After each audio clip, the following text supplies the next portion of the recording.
geçen Geçme hasretiyle görüşünden Koyan ömür gülü hatirelerden Ben senin yanına kayıdaram Koyan ömür gülü hatirelerden Ben senin yanına kayıdaram Seve seve yanıp düşmüşem orada Ben de bağlanmışam gülüm bu ara Ele sevirem ki seni dünyada Ben senin haddine kayıt ederim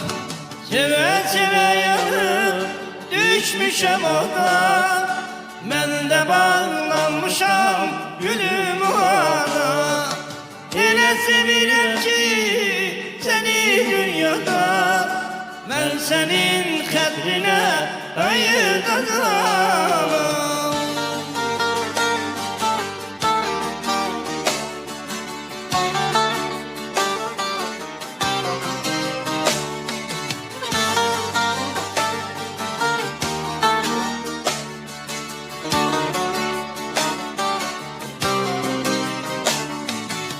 Geri döneceğim gittiğim kışla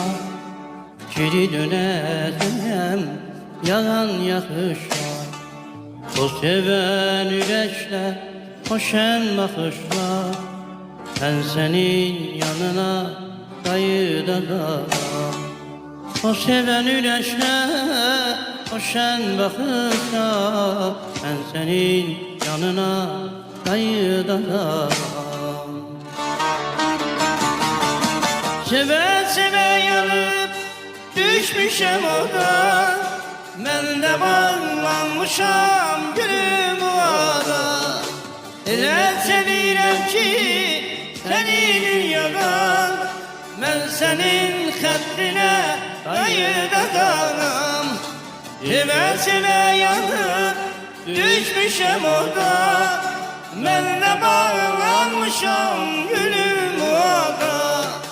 Ele sevirem ki seni dünyada